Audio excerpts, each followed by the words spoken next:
Hey, what's going on, everyone? Lucky here, and today I'm bringing you guys the patch notes for Fortnite Battle Royale, patch 9.1. We got a few things to cover, some bug fixes, I think some adjustments to gameplay, adjustments to some of the items in the game right now, and an unvaulting of a original weapon.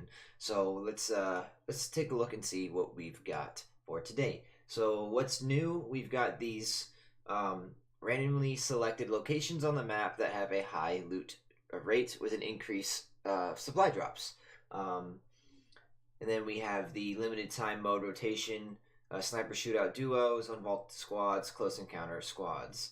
So here's some item adjustments for weapons and items. Shadow bombs, they reduce the availability from floor loot from 0.835 to 6.7. Reduce availability from chests from 4.6 to 3.9, and they reduced the drop count from 3 to 2.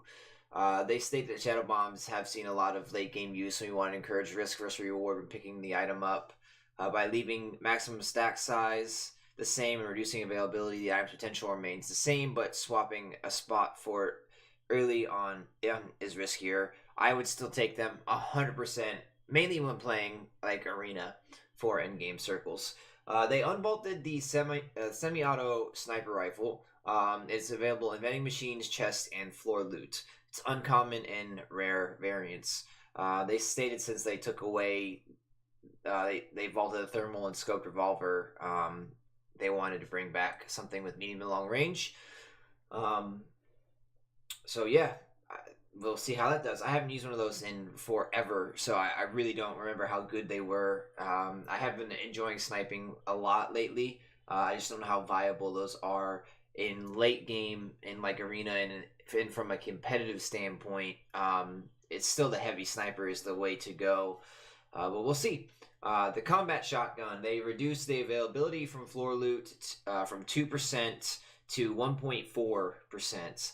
They also reduced availability from chest loot from 2.1 to 1.8. They said when compared to other items of similar rarity, the combat shotgun was dropping a bit too frequently. This change will put it closer in line with other items.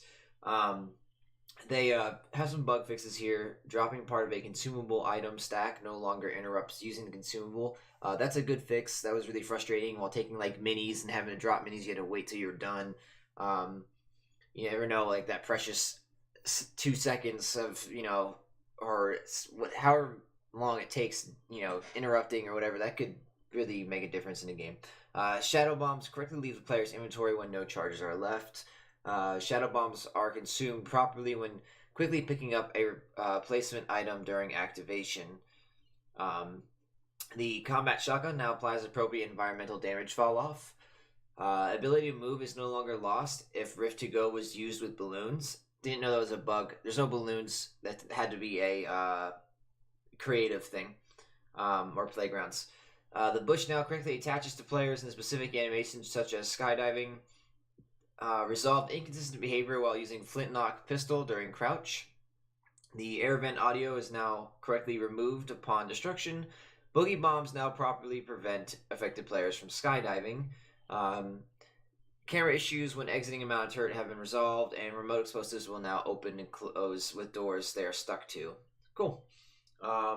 Introducing hotspots. Every match, select named locations will be marked in gold text on the map. These hotspots represent the presence of loot carriers. Shoot down the carriers for additional high-quality weapons. Minimum of one hotspot.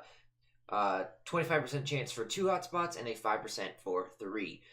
Loot carriers. Loot carriers drop a weapon of rare or higher quality along with 2 stacks of ammo. Hotspots will have between 12 to 16, or 16 and between 12 and 16 loot carriers, depending on size of the location. Equipping the blueprint to start building has improved in high latency situations. That's good. Added crosshair dot while skydiving to allow for more precise map marking.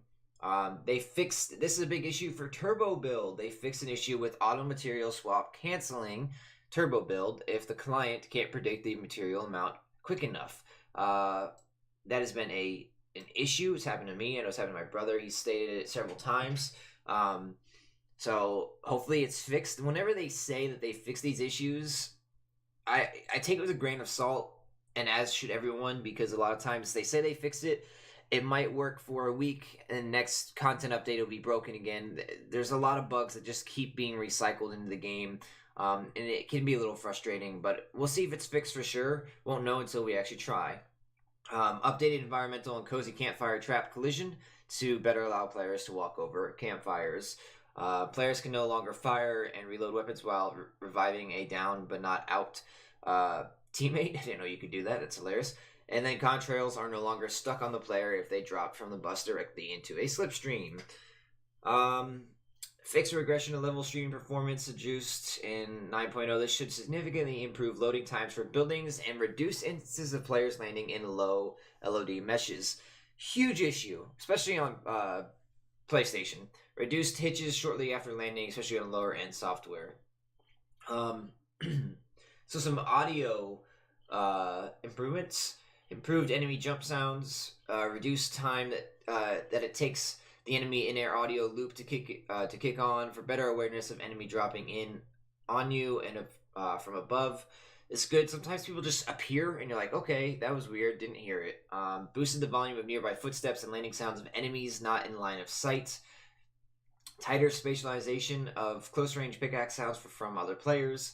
Added clearer sound when an enemy confirms an edit on a building piece within 2 tiles of your position. Remove glider audio tell for players traveling through stream. Your emote music is now prioritized over other players' emotes in the front end. Emote music is now full stereo when in the front end. Add a new headset plus shield break sound, or headshot plus shield break sound from when the 2 events occur at the same time. Lower the minimum velocity required to trigger a landing sound. Walking up on, so some bug fixes for that. Walking up on the edge of a building piece plays correct material specific footstep audio. Enemy pickaxe sound now plays correctly from impact point. The boom bow's fire sound has been fixed and not cut off when switching weapons, and firing weapons no longer lowers building sounds. A lot of audio issues. It's really tough to tell. Sometimes people are just there, you don't hear them. I know one thing I've been talking about, and I know some people have been talking about a lot. Harvesting sounds are just way too loud. It is so overpowering. When you're harvesting, you can't hear anything. I get it, that's part of maybe they want to keep it that way, but I would just turn it down a notch or two. It would help so much. Some UI stuff: change return to lobby to leave match. Adjust the damage color when taking shield damage back to an increased contrast version of the original. Party leaders who left their party's current match could start a new match and take the entire party with them. Some spectating stuff, some mobile stuff. And then, so I'm not going to go over that. That's pretty much it, everyone. So some bug fixes is really the main key of this patch. Nothing really too special. Some drop rates of some big new items lowered, and other than that, appreciate you guys watching. Make sure you like and subscribe for more comments, and hope you guys enjoy the new patch. Thank you for watching, and I'll see you guys all in the next video.